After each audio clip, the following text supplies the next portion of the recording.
여러분 안녕하세요. 맨앤컴퍼니의 신우석입니다. 이렇게 비대면으로나마 만나뵙게 되어 무척 기쁘고 반갑습니다. 작년 12월 코로나 사태가 처음 시작된 이후 벌써 1년 가까운 시간이 지났습니다만 아직도 이 사태가 앞으로 어떻게 전개될지 예측하기가 매우 어렵습니다. 그래서 요즘은 포스트 코로나라는 표현보다는 위드 코로나라는 표현이 더 많이 사용되고 있는 것 같습니다. 오늘 저는 여러분들과 겪어본 적이 없는 시대의 이코노미라는 주제에 대한 생각을 나누고자 합니다. 코로나가 바꾸어 놓고 있는 경제 환경에 대해 제가 간단히 설명드리고 저의 동료인 유영중 파트너가 변화하는 경제 환경 속에서 우리 기업들이 어떻게 대응해야 할지에 대해 말씀드리도록 하겠습니다. 처음 사태가 발생한 올 1, 4분기까지만 하더라도 저희 베인에서는 이번 코로나 사태의 영향과 충격을 2015년 메르스 사태 혹은 2009년 금융위기 사태와 비교하는 경우가 많았습니다. 그러나 코로나 사태가 장기화됨에 따라서 이제는 이 사태를 제2차 세계대전과 비교하고 있습니다. 제2차 세계대전을 계기로 소위 말하는 모던 이코노미, 모던 코퍼레이션, 모던 매니지먼트, 즉 현대적인 의미의 경제 구조, 기업의 형태, 그리고 경영 체제가 확립되었습니다. 전 세계 주요 국가가 참여한 대규모 전쟁에서 R&D, 구매, 제조, 생산, 물류, HR과 같은 경영의 핵심 기능 전반에 걸쳐서 전례 없는 혁신이 이루어졌고 이 결과가 전쟁이 끝난 후에도 기업 경영에 고스란히 전파되고 적용되었기 때문입니다. 20세기 이코노미 모델이 제2차 세계대전을 통해서 확립되었다면 21세기의 새로운 이코노미는 이 코로나 사태를 통해서 재정의되고 재설계될 것 같습니다. 독일의 철학자 헤겔의 변증법을 적용해 본다면 코로나 사태 이전에 우리가 익숙했던 이코노미를 정, 그리고 코로나로 인해서 새롭게 생겨나거나 급속히 변화하고 있는 요소를 반이라고 한다면 이 두 가지의 상호작용을 통해 만들어질 합이 위드 코로나 시대의 새로운 이코노미가 될 것이다 라는 것입니다. 그럼 이제까지 코로나가 불러온 여러 가지 변화들을 바탕으로 겪어본 적이 없는 시대의 이코노미가 어떤 모습일지에 대해 전망해 보겠습니다. 경제라는 관점에서 우리의 삶을 크게 세 가지 영역으로 구분해 볼 수가 있겠는데요.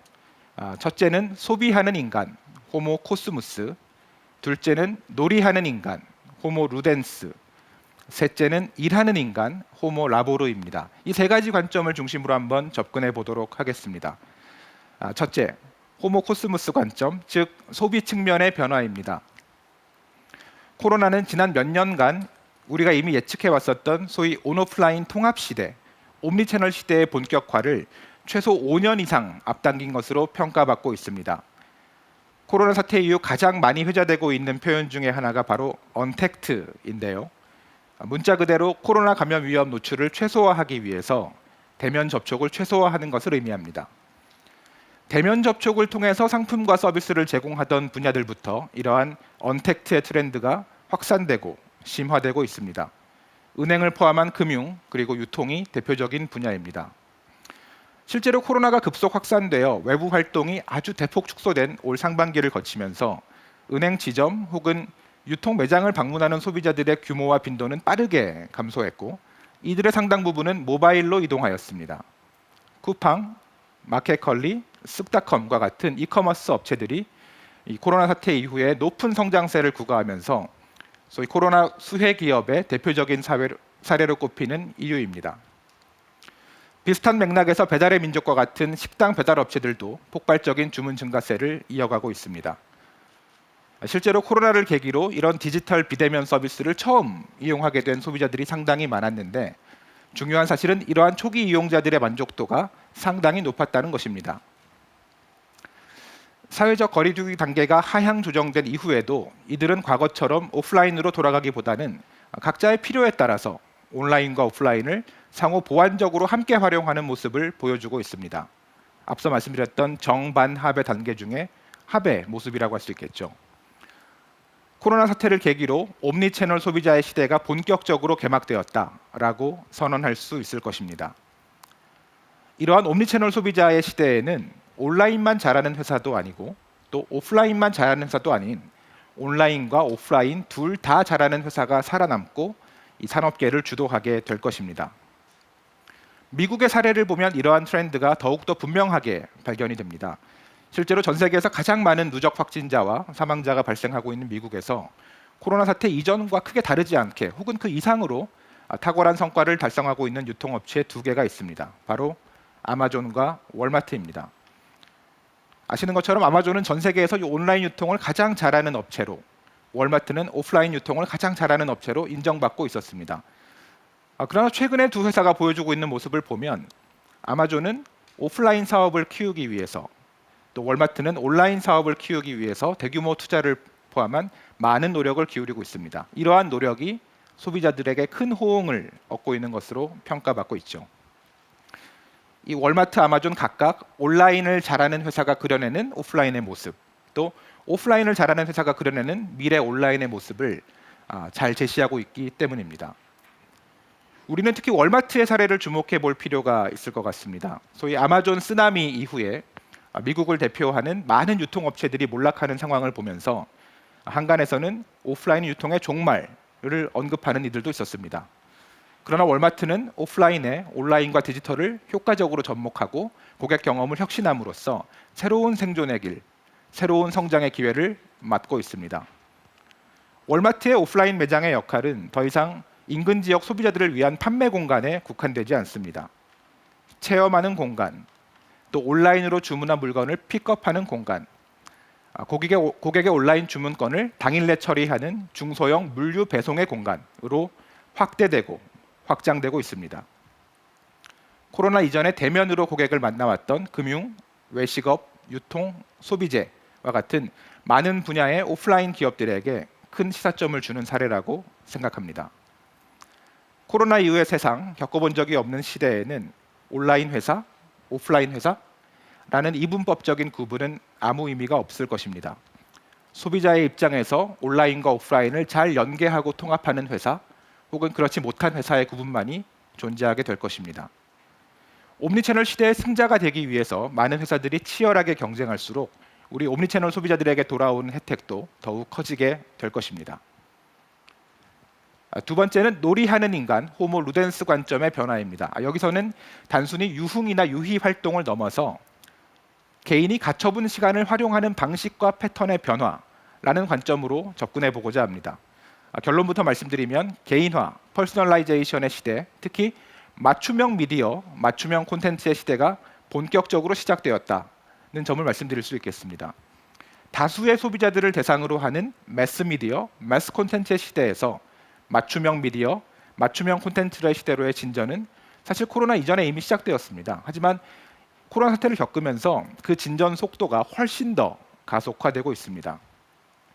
코로나 사태 이후로 해외여행을 포함해서 인구 밀집도가 높은 외부 장소에서 여가를 즐길 수 있는 기회들이 제한되고 재택근무를 포함해서 실내에 머무르게 되는 시간이 늘어나면서 소비자들은 본인이 원할 때 본인에게 가장 필요한 맞춤형 콘텐츠들을 시공간의 제약을 넘어서 편리하고 안전하게 즐기는 데에 익숙해지고 있습니다.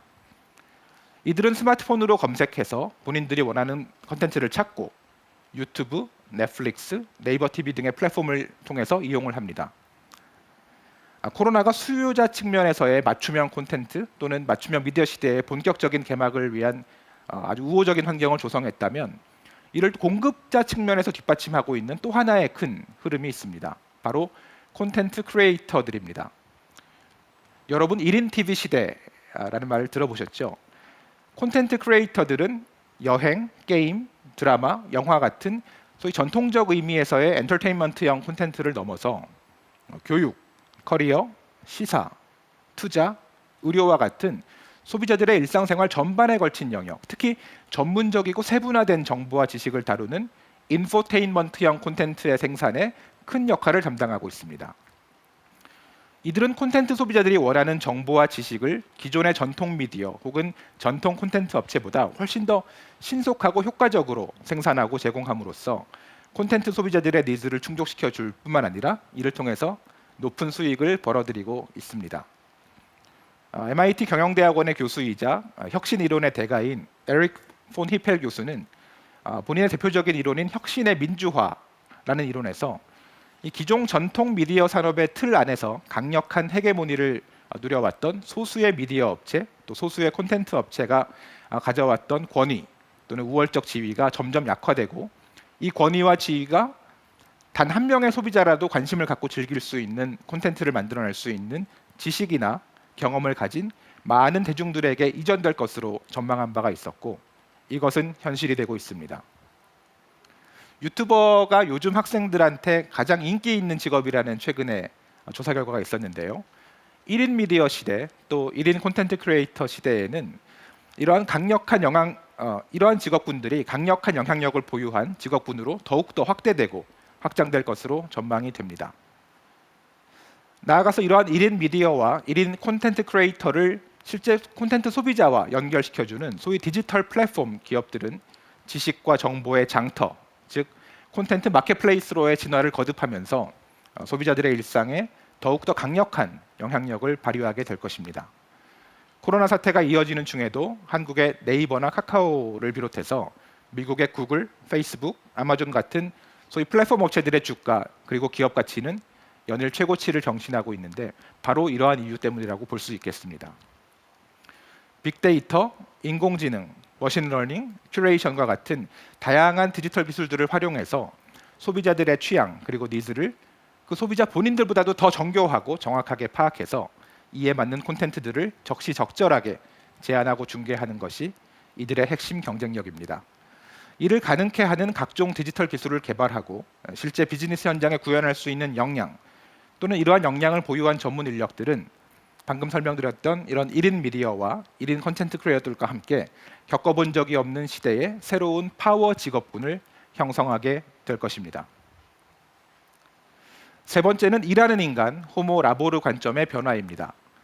근본 코로나 사태를 계기로 이전부터 미래학자들이 전망해왔던 일의 미래의 모습, 특히 직장의 미래 모습이 빠르게 가시화되고 있다는 점을 말씀드릴 수가 있겠습니다. 우리는 불과 얼마 전까지만 하더라도 정해진 시간에 정해진 사무실로 출퇴근하면서 동료들과 함께 대면으로 일하는 것을 당연하게 여겨왔습니다. 그러나 코로나 이후에 거의 모든 기업들이 반강제적으로 재택근무를 시행하면서 같은 시간에 같은 자리에 모여서 일하는 것이 필수가 아니다라는 것을 경험하게 되었습니다. 재택근무와 원격근무는 더 이상 불가피할 때에만 선택 가능한 비상 옵션이 아니라 기존의 현실적인 제약을 넘어서 더 많은 인재들의 역량을 활용할 수 있는 창의적이고 유연한 고용 형태로 자리 잡게 된 것입니다. 예를 들어 지방에 거주하는 분들 혹은 육아 등으로 인해서 휴직 기간이 길어지고 있는 기혼 여성분들 이런 분들은 여러 가지 시공간적인 제약들로 인해서 원하는 근무 기회에 쉽게 접근하기가 힘들었는데 충분한 직무 역량만 갖추고 계신다면 예전보다 훨씬 쉽게 또 훨씬 많은 일자리 옵션들을 가질 수 있게 된 것입니다. 기업의 모습도 바뀌어 가고 있습니다. 이미 많은 기업들이 본사의 역할과 일하는 방식을 재정의하기 위한 연구를 진행하고 있습니다.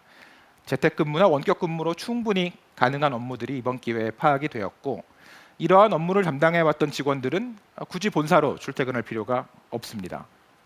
회사 입장에서도 종로나 광화문 이런 지가와 임대료가 비싼 도심 지역에 대규모로 사옥을 운영할 필요가 없습니다. 또한 코로나가 만들어낸 또 하나의 글로벌 스타 기업 줌 혹은 마이크로소프트의 팀즈 같이 원활하고도 효율적인 가상 협력, 소위 Virtual Collaboration을 지원하는 다양한 디지털 업무 툴들이 기존의 회사에서 이루어지던 대면 보고, 미팅, 회의 등을 빠른 속도로 대체하고 있고 이러한 추세는 앞으로도 더욱 고도화될 것입니다. 이와 같이 코로나는 노동시장의 양 당사자인 기업과 인재 모두에게 관점의 전환을 요구하고 있습니다.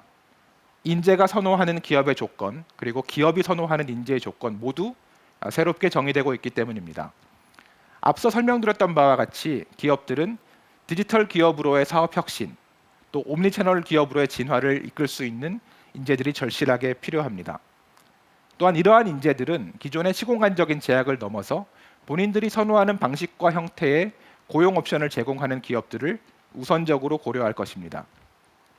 나아가 이러한 인재들이 가장 효과적으로 일할 수 있는 디지털 기반의 업무 환경을 구축한 기업들이 전국의 인재 전쟁에서의 최종 승리자가 될 수 있을 것입니다.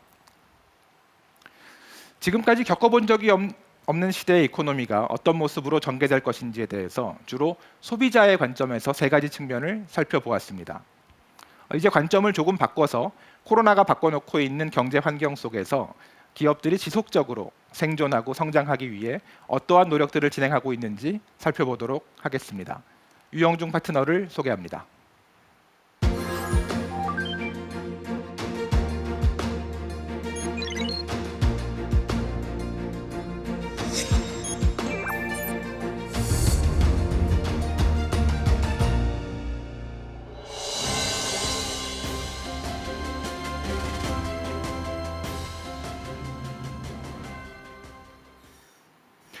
코로나 사태로 인해 기업들은 다면적인 도전에 직면해 있습니다. 기존 사업을 효과적으로 보호하고 회복하는 것과 더불어 새로운 경영 환경 하에서의 사업 모델을 적극적으로 재구축, 리툴하는 작업이 동시에 진행되어야 하는 상황입니다. 최근에는 코로나 국면이 장기화되면서 기업들의 고민의 축이 기존 사업 보호와 회복에서 변화하는 경영 환경에 맞게 사업 모델을 고도화하고 사업 구조를 재편하는 방향으로 옮겨가고 있습니다. 기업들의 대응 전략은 크게 세 가지 화두를 중심으로 살펴볼 수 있습니다. 디지털 트랜스포메이션 가속화, 능동적인 사업 포트폴리오 관리, 그리고 회복 탄력성 기반의 공급망 관리 이 세 가지입니다. 첫 번째, 디지털 트랜스포메이션 가속화입니다. 디지털 트랜스포메이션의 핵심은 소비자와의 접점을 확보하고 운영 모델을 고도화하는 것입니다. 나이키의 사례를 설명드리겠습니다. 대다수 글로벌 패션 브랜드들이 코로나 사태 이후 마이너스 성장을 기록한 반면 유독 나이키만은 성장세를 이어가고 있습니다. 나이키는 지난해 아마존 판매를 철수하고 자체 공식 온라인 쇼핑몰을 통해 제품을 유통하고 있습니다. 경쟁사들이 더 많은 온라인 채널을 통해 대량으로 저렴한 가격을 강조할 때 나이키는 역으로 독보적 상품력을 기반으로 판매 채널과 구색을 줄이고 가격도 정상화했습니다. 나이키는 패션과는 다소 거리가 먼 이베이 등 IT 기업 CEO 출신인 존 더나우를 CEO로 영입한 후 제조업체로서 기존 유통망을 건너뛰어 직접 소비자와의 접점을 확보하는 전략을 강화하고 있습니다. 이러한 노력의 결실로 2010년 기준 13%에 불과했던 온라인 판매 비중은 2022년까지 40%를 넘어설 것으로 전망되고 있습니다. 이를 위해 그동안 유통업체들이 독점했던 소비자들의 데이터를 나이키가 직접 확보, 분석하고 이를 비즈니스에 적극 활용하고 있는데 나이키의 디지털 트랜스포메이션에서 이 부분이 가장 중요한 과제입니다. 두 번째는 적극적 사업 포트폴리오 관리입니다. 코로나 사태로 인해 큰 폭으로 변화한 경영 환경은 보다 능동적이고 적극적인 사업 포트폴리오 관리의 필요성을 부각시키고 있습니다. 최근 공격적 인수 및 사업 역량 집중을 통해 포트폴리오를 재편하는 글로벌 선도 업체들의 핵심 키워드는 사업 안정성의 강화와 플랫폼의 확장입니다. 먼저 글로벌 선도 투자은행인 모건 스탠리의 사례를 보겠습니다. 모건 스탠리는 코로나로 인해 불확실성이 높은 상황에서 안정적 수수료 수익 확보를 목적으로 자산 운용사인 이튼 벤스를 8조 원에 인수한다고 발표했습니다. 외부 환경 변화에 따른 실적 변동성이 큰 투자은행 사업 비중을 줄이고 상대적으로 안정성이 높은 소매금융 비중을 늘리는 전략입니다. 최근 무디스는 모건 스탠리의 신용 등급을 A로 상향시키며 이러한 전략 방향을 긍정적으로 평가하고 있습니다. 또 다른 사례로 디즈니를 들 수 있습니다. 세계 최대 엔터테인먼트 업체 디즈니는 이번 달 초에 스트리밍 중심 회사로 변신하겠다고 선언했습니다. 디즈니의 사업 포트폴리오는 TV 채널 방송사, 그리고 테마파크와 크루즈와 같은 오프라인 엔터테인먼트, 디즈니 플러스, 훌루, ESPN 플러스 등 컨텐츠 제작 유통인데 최근 컨텐츠 제작팀을 독립시키는 등 자체 스트리밍 서비스와 컨텐츠 제작에 역량을 집중하고 있습니다. 서드포인트라는 행동주의 헤지 펀드가 코로나 사태가 한창이던 올 2분기 디즈니 지분을 대량 매입하였는데요. 이러한 투자 배경에는 코로나로 촉발된 맞춤형 컨텐츠 시대에 디즈니가 넷플릭스 못지않은 성과를 달성할 수 있으리라는 기대와 전망이 깔려 있었습니다. 마지막으로 소개드릴 것은 회복 탄력성 기반의 운영 모델 구축입니다. 과거 20년간 기업들의 공급망 관리의 대원칙은 효율성 극대화였습니다. 글로벌 스케일로 가장 비용 효율적인 생산 공급 체계를 구현하는 것이 명제였습니다. 이러한 명제가 코로나 사태를 통해 과거에는 예상하지 못했던 공급망 차질과 손실로 돌아오면서 전략적 중복을 통한 회복 탄력성 확보가 새로운 화두로 자리 잡고 있습니다. 최근 베인이 조사한 글로벌 기업의 생산 공급 체계 담당 임원들과의 설문 결과를 보면 약 30%의 기업들이 중국 의존도가 높은 현재의 공급망 체계에 유의미한 변화가 필요하다고 전망하고 있습니다.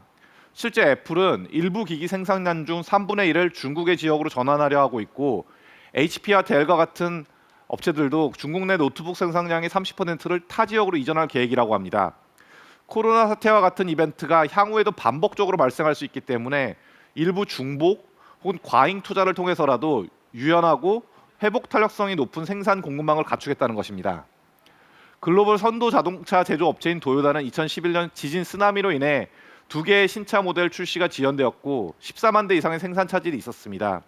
이를 회복하는 데만 6개월 이상의 시간이 걸렸으며 수익의 30% 이상 하락하여 세계 최대 자동차 업체로서의 지위를 상실했던 아픈 역사가 있습니다. 이후 도요다는 60, 20, 20 서플라이어 모델을 운영하고 있는데요.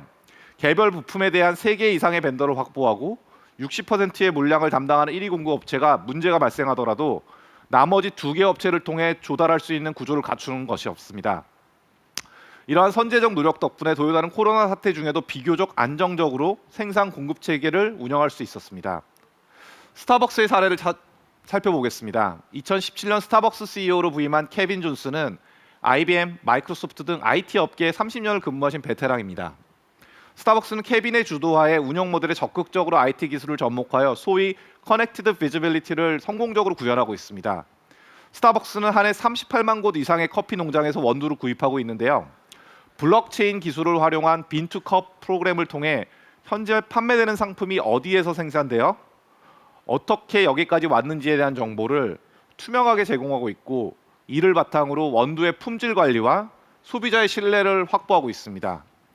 또한 스타벅스는 인공지능 플랫폼인 딥브루를 통해 전 세계 3만 1,000개 이상의 매장 운영과 매주 1억 명 이상의 고객 경험을 강화하고 있습니다. 스타벅스는 딥브루를 통해 매장 내 커피 원두 등의 식자재 재고 수요를 정확하게 예측하고 30분마다 매장을 효과적으로 운영하는데 몇 명의 바리스타가 필요한지 분석하고 있습니다. 네, 베인앤드컴퍼니 신우석 그리고 유영중 파트너에게 겪어본 적 없는 시대의 이코노미를 주제로 강연 청해 들었습니다. 지금부터는 질의응답 시간을 갖도록 할 텐데요. 계속해서 화면 아래쪽 채팅창에 여러분의 질문을 남겨주시면 이 두 파트너가 선별해서 차근차근 답변 드릴 예정입니다. 여러분, 신우석 그리고 유영중 파트너에게 다시 한번 힘찬 박수 부탁드립니다.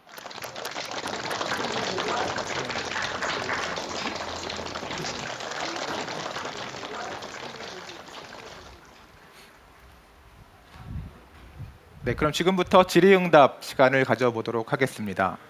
많은 분들께서 질문을 보내주셨는데요. 첫 번째 질문입니다. 최근 기업들이 거점 오피스, 순환근무, 또 출근 재택 자율제 등 다양한 형태의 일하는 방식의 운영을 시도하고 있습니다. 이 실험이 성공할 수 있을 것으로 보시는지요? 라는 질문을 주셨는데요. 예, 사실 이제 코로나 이전과 다르게 일하는 방식의 변화들은 상당히 가속화되고 있고 이러한 것들이 현실적으로 다시 이전으로 돌아갈 거냐 그리고 돌아가지 않고 뭔가 변화가 정착되는 것을 성공으로 판단한다라고 하면 저는 개인적으로 사실 과거로 100% 돌아가기 상당히 어려운 구조라고 생각을 하고 있습니다. 신수석 파트너님도 그 모두의 설명을 하실 때 이게 뭐 변증법적인 발전 과정을 가져갈 거라고 말씀을 하셨는데요. 코로나 사태가 정상화가 된다 하더라도 이전에 100% 대면을 중심으로 일하는 방식으로 돌아가지는 않을 거라고 보고 있고요. 네.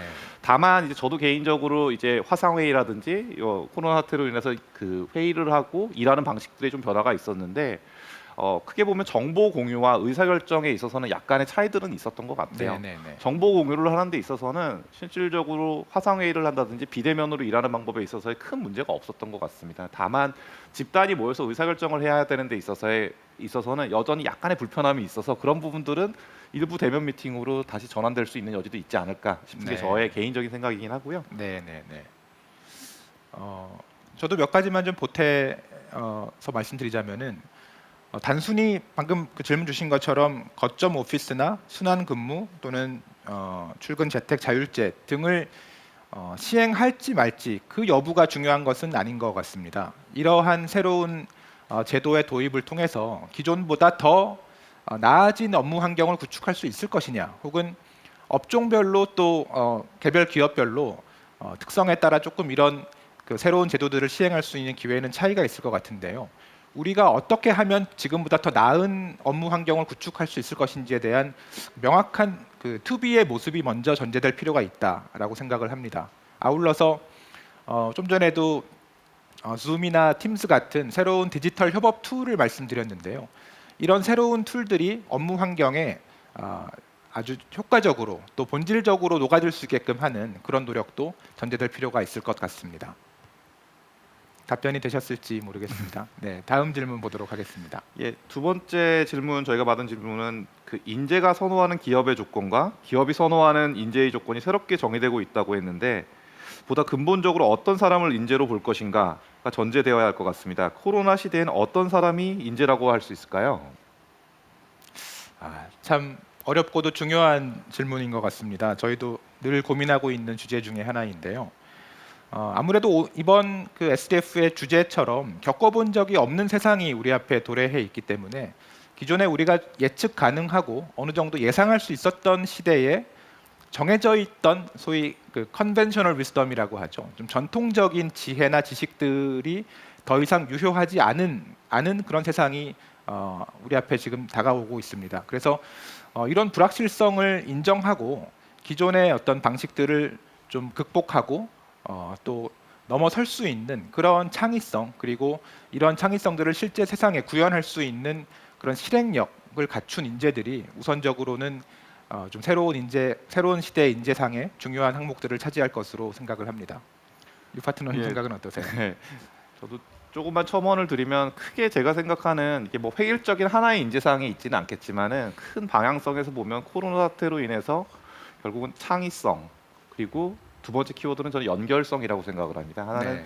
뭔가 창의적으로 뭔가를 크리에이트할 수 있는 사람들에 대한 가치는 점점 높아질 거다라고 생각을 하고 있고요. 네. 그런 것들이 여러 가지 가속화된 경험을 통한 디지털 환경을 통해서 1인도 개인도 뭔가 유의미한 엔투엔드 크리에이션이 가능한 환경으로 가고 있다라고 생각을 네. 하고요. 두 번째로는 그럼에도 불구하고 좀 더 큰 폭의 변화라든지 큰 폭의 것들을 하기 위해서는 외부하고의 연결이 가능한 타인들과의 협업이 가능한 이런 구조에 대해서 열려 있는 사고를 가지신 분들이 뭐 저희가 이런 지금 변화하는 환경 하에서는 더 중요한 이제 그 인재들의 속성이 되지 않을까 싶은 게 제 개인적인 생각입니다. 네, 그래서 오늘 강연 내용 중에도 좀 포함되어 있었습니다만은 그 오프라인 관점으로 온라인을 바라볼 수 있고 또 온라인 관점에서 오프라인을 바라볼 수 있고 현실 세계의 관점에서 가상 세계를 바라볼 수 있고 또 가상 세계의 관점에서 현실 세계를 바라볼 수 있는 이런 방금 그 파트너님 말씀하신 연결하고 창조할 수 있는 이제 그런 역량을 갖춘 인재들에 대한 수요가 굉장히 높아질 것이라고 생각을 합니다. 네, 세 번째 질문을 한번 보도록 하겠습니다. 두 번째 질문하고 좀 연결되는 내용인 것 같은데요. 팬데믹 시대에는 기업의 리더도 달라져야 할 텐데요. 기업 리더의 모습은 어떠해야 하며 또 가장 갖추어야 될 가치나 덕목은 무엇이겠습니까? 라고 하는 질문이 있었습니다. 그 아까 말씀드렸던 것처럼 뭐 그 리더의 자질에도 여전히 이제 뭔가 크리에이션 그리고 크리에이션을 계속 활성화하고 확산시킬 수 있는 인큐베이트 할 수 있는 역량 이런 거 중요하다고 생각을 하고요. 뭐 개인도 그렇지만 기업 차원에서도 상당히 연결을 통해서 외부 에코시스템과의 유기적인 협업 모델을 만들어내는 능력들이 상당히 중요한 성과에 직결된다고 생각을 합니다. 그에 더해서 한 두 가지 정도 좀 첨언을 드리자면 하나는 이 변화에 대한 수용, 변화에 대한 적응 이런 것들이 조금 더 애자일할 수 있는 이런 분들이 불확실성이 높은 환경 내에서는 상당히 중요하고 기업 조직에 주는 시사점이 크다라고 생각을 하고 있고요. 두 번째로는 이게 컨틴전시에 대한 계획 수립들이 좀 있어야 되는 것 같아요. 이 변화에 대한 폭이 크고 거기 그 각각의 시나리오별로 벌어져야 되는 일들이 상당히 다를 수 있기 때문에 컨틴전시 플랜이라는 것들이 항상 수립되어 있고 이 컨틴전시 플랜이라는 것들을 애자일하게 운영할 수 있는 이런 역량이 있으신 분들이 기업의 리더로서 이런 불확실성이 높은 환경 내에서 성과를 만들 수 있을까 하는 게 저의 첫 번째 생각이긴 합니다. 네, 저도 비슷한 생각을 좀 말씀드리겠습니다. 앞서서도 이 컨벤셔널 위스덤이라는 표현을 드렸는데요. 특히 대형 기업의 현재 최고 경영진 혹은 리더를 맡고 계신 분들은 이전 세상에서 오랫동안 갈고 닦은 여러 가지 검증된 형태의 성공 노하우를 갖고 지금 현재 기업의 리더 자리에 계실 텐데요. 이러한 그 컨벤셔널 위즈덤이 앞으로의 세상에서는 사실 큰 의미가 없을 수 있다, 혹은 큰 효용이 없을 수 있다는 것을 리더분들이 좀 겸허하게 인정을 하고, 그럼 다음 세상에서의 새로운 성공 방정식이 무엇일까에 대해서 구성원들과 함께 그 답을 찾기 위한 여정을 이끌고, 또 그 답을 찾기 위한 구성원들을 서포트하는 그런 방식으로의 역할 변화가 필요하지 않을까라고 생각을 합니다. 여기에 그런 새로운 세상의 변화를 이끌 수 있는 인재들을 최대한 효과적으로 영입하고, 또 그들이 활약할 수 있도록 하는 그 업무 환경을 만드는 그런 역할은 여전히 기업의 리더들의 가장 중요한 역할이 되지 않을까라고 생각을 합니다. 예, 그 다음 질문은 제가 좀 드리도록 할게요. 마케팅 전략을 세우는 담당자입니다. 소비 행태도 크게 달라지고 있다고 느껴집니다. 소비 패턴의 변화 중에 가장 두드러진 점은 어떤 것으로 보입니까? 기업들 입장에서 이런 변화의 방향이 어떤 전략적 변화로 나타나고 있나요? 네, 뭐 이 질문에 대한 답만으로도 몇 시간 동안 말씀을 나눌 수 있을 것 같은데요. 오늘 그 강연을 통해서도 일부 말씀을 드렸습니다만은 소비자들이 시공간적인 제약을 넘어서 온라인과 오프라인을 본인의 니즈에 맞게 효과적으로 활용하는 소위 옴니채널 컨슈머로의 진화가 빠른 속도로 진화되고 있다. 그리고 이러한 옴니채널 컨슈머들이 필요한 정보 또 지식들을 효과적으로 취득할 수 있는 다양한 형태의 플랫폼들이 진화하고 고도화되고 있다는 점을 말씀드릴 수가 있을 것 같습니다. 그래서 그 기존에 아까 말씀드렸던 다수 고객들을 대상으로 하는 일반적이고 표준화된 형태의 니즈를 타겟하는 방식으로는 조금 어려울 것 같고요. 그 매스 커스터마이제이션이라고 하죠. 대규모의 그 커스터머를 타겟으로 하지만 그 한 명 한 명의 니즈를 파악하고 그 니즈에 맞는 상품과 서비스를 제공할 수 있는 그런 더 세분화된 마케팅의 시대가 본격화될 것이라고, 이미 본격화되었다고 저희는 보고 있습니다. 예. 그 시간 관계상 마지막 질문 이야기해 보겠습니다. 양해 부탁드립니다. 그 코로나 위기에도 정부의 강력한 규제에도 우리나라 부동산 가격은 지금 폭등하고 있죠. 사람들이 밀집된 환경을 싫어한다면서도 도심 부동산 가격은 여전히 오르고 있는데요. 이런 현상을 어떻게 설명할 것이며 언제까지 지속할 것으로 예상하시는지요? 상당히 어려운 질문인 것 같습니다. 제가 답을 좀 생각할 동안 혹시 유영준 파트너님이 먼저 말씀해 주시겠어요? 죄송합니다. 예, 그냥 뭐 개별 투자권에 대해서 저희가 설명을 드리는 건 상당히 좀 부적절한 것 같아요. 근데 이런 자산의 가치와 화폐의 가치의 다이나믹스, 그리고 부동산의 공급과 수요 관점에서는 조금 설명을 드릴 수 있는 부분들이 있는 것 같은데요.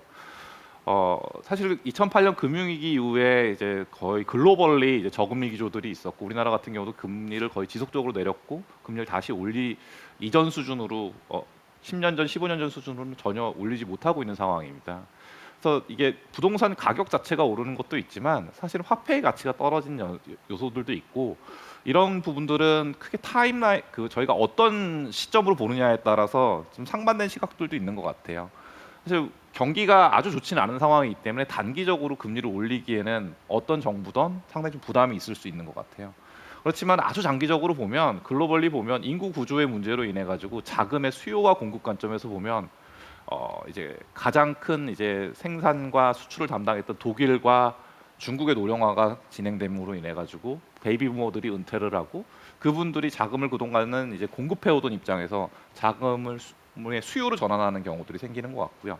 기업들의 경우에도 저희가 좀 살펴본 바에 따르면 이제 자동화라든지 AI라든지 큰 투자들이 앞당겨 있기 때문에 기업 입장에서의 자금 수요도 상당히 좀 많아질 거라고 생각을 하고 있습니다.